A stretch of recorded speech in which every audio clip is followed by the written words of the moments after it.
What all started right here on the MSU practice football field led to 3 MSU football players being drafted into the NFL. Chris Jones went in the second round to the Kansas City Chiefs, Will Redmond in the third round to the San Francisco 49ers, and MSU legend Dak Prescott being drafted to the Dallas Cowboys in the fourth. 7 Mississippi State students are lucky to be alive today after they found their home engulfed in flames at 2:30 a.m. this morning.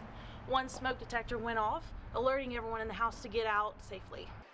Out here in Left Field Lounge, you can experience cookouts of any kind, MSU camaraderie, and maybe even catch a home run. Here at Mississippi State, the Junction is a huge tradition, including thousands of people and thousands of tents on game day. Well, what most people don't know is that the Junction used to be an actual railroad station, including railways all the way from Mobile, Alabama, even up to Ohio. You can actually see part of the railroad tracks right here in the middle of the Junction. The U.S. Women's National Soccer Team is hosting a She Believes Cup in Nashville, Tennessee. On Sunday, USA had a tough match against France, holding a 0-0 score through all 90 minutes. Goalkeeper Hope Solo had a dominating performance with 3 major saves early in the game to keep it tied. Tragedy struck Pakistan on Easter Sunday. A suicide bombing in the city of Lahore killed 65 people. The majority of the victims were women and children. The annual Maroon and White Spring Game was held during this year's Super Bulldog weekend. Looking to replace Dak Prescott, the Maroon and White game was a battle of the quarterbacks. Junior Damian Williams was consistent, throwing 14 for 20 with 2 touchdowns, only 1 sack, and 165 yards, including an 82-yard toss.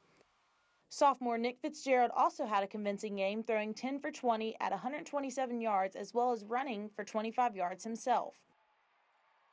Fellow sophomore Elijah Staley threw 5 for 11 at 48 yards.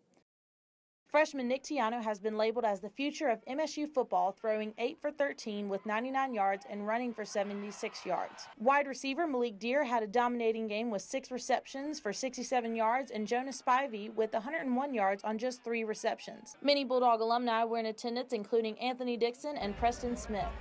Athletic Director Scott Strickland was also there and looks forward to the upcoming season. It's always fun to see the young guys have their opportunity, and we're going to get a chance to see that this year, and I think they're talented enough for us to be able to still have that success that we've become accustomed to.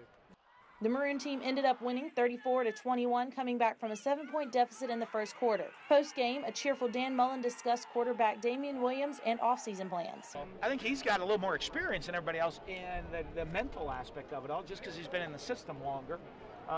You saw that. I thought he did some really nice things today. But it's who's going to put in that grind, that extra mental time to get that mental edge between now and the start of fall camp. The MSU football season kicks off at home on September 3rd against South Alabama. For Take 30 News, I'm Sarah Martin. The MSU men's basketball team broke their 5-game losing streak with a convincing win over Arkansas Tuesday night. With strong defense and even better offense, the Bulldogs beat the Razorbacks 78-46. Senior Gavin Ware led the team with 21 points and 10 rebounds, getting his 6th double-double on the season. This was the first 30-point win for the Bulldogs since a 37-point victory over Auburn in January of 2005. Head coach Ben Howland was pleased with the performance and looks forward to the rest of the season with a new outlook for the team. The secret's out. We can play really good. We can be a very good team. And so now we got to build on this because we're playing really good teams in our league. MSU will take on the Georgia Bulldogs at 7 p.m. on Saturday in Humphrey Coliseum. The Mississippi State baseball program is not only known for its athletics, but is also known for the iconic Left Field Lounge. The Left Field Lounge has been around since Ron Polk years in the 70s. Dennis Everett has been in the outfield since he was a student and still comes out to nearly every home game. I think we brought the rig out in 83 or 4 or something like that. We would pull up our cars to the fence up again. I mean, this was all pasture. There was cows out here then. Out here in Left Field Lounge, you can experience cookouts of any kind, MSU camaraderie, and maybe even catch a home run. People come from all over the country to experience the Left Field Lounge, even if their team isn't playing. ESPN has labeled the Left Field Lounge as the #1 place to watch any sporting event. Some so-called loungers, like Hobie Hobart, enjoy going all out. 5 years ago, I want to have the best rig in the outfield. I want to have the most photographed rig in the outfield. See, I love the tiki setup and all that, and so we made a tiki hut out of it.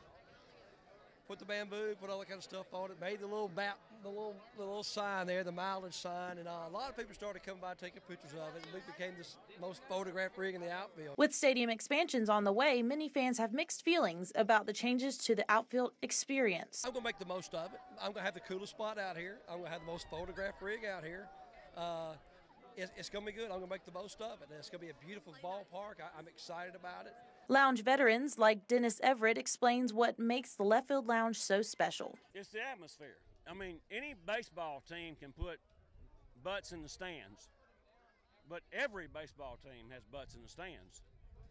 There's not but one place in the country like this. Although changes on the horizon, fans are still enjoying the rest of the season. For Take 30 News, I'm Sara Martin. A quiet night on Louisville Street quickly escalated when this home went up in a raging inferno.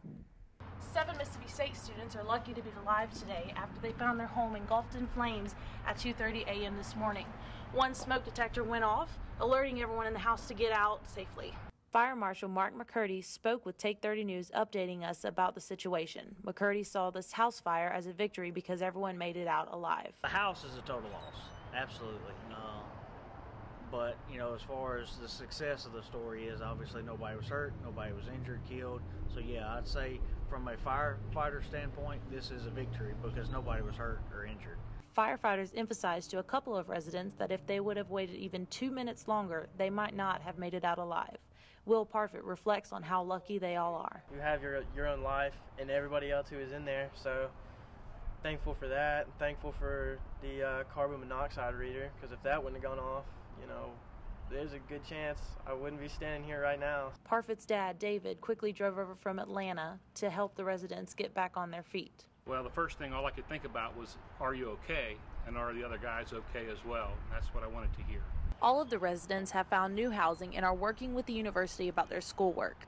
For Take 30 News, I'm Sara Martin. The MSU softball team dropped the series to LSU in Sunday's rubber game after winning on Friday and taking LSU into 12 innings on Saturday. Dak Prescott threw the first pitch, getting the Bulldogs off to a good start. Senior Kayla Wingfield, who was the 12th Bulldog drafted into the Professional Fast Pitch League less than a week ago, quickly got on base, and sophomore Kaylin Adams batted Wingfield in, giving MSU a 1-run lead. Through some controversial calls and assistant coach Tyler Bratton getting ejected from the game, the Bulldogs fought until the last out. LSU had hit after hit after hit and dominated the short 5-inning game, winning 12-1. Hey Sarah, I know you're a huge Peyton Manning fan, and I know a lot of Colts fans and Broncos fans will be sad to see him go. What's your take on this? It's sad to see him go, but he's had 18 incredible years of football, and 18 seems to be a good number for him.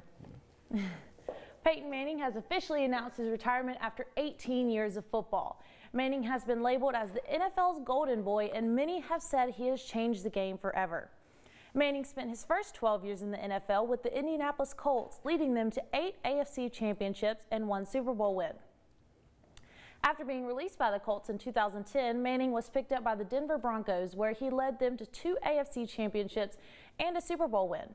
Manning was a 14-time Pro Bowler and 5-time NFL MVP, currently holds 80 NFL records. He is also the all-time leading NFL passer with 71,940 yards, as well as the most touchdowns at 539.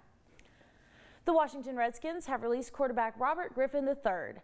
The 2012 Rookie of the Year release comes at no surprise. It is quite a change from 4 years ago, when one of the most dynamic players of the NFL and appeared to be the face of the franchise. Griffin was a third-string quarterback for the 2015 season and was active for only 1 game. Had the Redskins kept him on the roster for 1 more day, they would have owed Griffin $16.5 million. Releasing Griffin means that none of that money will count towards the salary cap. Now the Redskins will sign Kirk Cousins to a long-term deal as the starting quarterback. Laker fans have been watching Kobe and the team struggle for most of the season, but were finally able to watch an exciting and winning game this past weekend. Jordan Clarkson scored 25 points and Ricky D'Angelo Russell finished the game with 21 points. Both were the driving force in defeating the defending champions. Kobe added 12 points to the board himself. The Warriors did not do themselves any favors, shooting a season-low 13% from the three-point range. The Lakers won 112-95 and now possibly have one of the biggest upsets in NBA history. The Mississippi State women's basketball team finished second in the SEC tournament after losing to South Carolina this Sunday. This was the Bulldogs' first SEC championship appearance since 2000 and their second appearance in program history. Sophomore Victoria Vivians led the way for the Bulldogs. Her 26 points allowed the Bulldogs to put up a tough battle against South Carolina. Vivians was named to the SEC All-Tournament team and was later awarded the Gillum Trophy, making her the best female college basketball player in the state of Mississippi for the second year in a row. The Bulldogs will learn their NCAA tournament standing when selections are announced on March 14th at 6 p.m. The Bulldogs expect to make the tournament for the second straight season. The final home game of the men's basketball season came to a close with a decisive 79-66 win over the Auburn Tigers, a perfect day for the seniors. Senior Day at the Hump recognized 7 seniors, including 4-year players Gavin Ware, Craig Sword, and Fred Thomas. At the onset of the game, the Auburn Tigers seemed to have control as they went up 8-0 in the first few minutes of play. That lead would not last long as the Bulldogs defense held them to only 19 points for the first half and 66 for the entire game. It was also an impressive offensive game for the Bulldogs and Malik Newman, who led the team with 17 points. After the game, Auburn head coach Bruce Pearl had one thing to say about the developed team. They're a dangerous team heading into the tournament. I'm not saying that to put any undue pressure on them. In a way, I'll kind of be rooting for them. That momentum that comes with the victory going into the SEC tournament is a fitting way to send off the seniors. The Mississippi State women's tennis team opened SEC play on Friday with a 6-1 victory against the Tennessee Volunteers. Jasmine Lee and Louise Ronaldson started the match with dominant doubles play to give MSU a 1-0 lead. The Lady Bulldogs' current 7-match win streak is the program's longest since 2010, and the victory over the Vols marked the first time since the 2010 season that the Bulldogs have won their conference opener. The Bulldogs are now 5-1 on the season and against ranked opponents, with their only loss coming to Duke. The U.S. women's national soccer team is hosting a She Believes Cup in Nashville, Tennessee. On Sunday, USA had a tough match against France, holding a 0-0 score through all 90 minutes. Goalkeeper Hope Solo had a dominating performance with 3 major saves early in the game to keep it tied. In the first seconds of stoppage time, Mallory Pugh had some nice touches before feeding Alex Morgan the ball. Morgan wove through the defenders and rocketed a shot that France's goalkeeper had no chance of saving. Morgan's game-winning goal marked her 63rd international goal. USA will take on Germany in the final match of the tournament tonight at 7:30 Eastern Time. That's all for sports.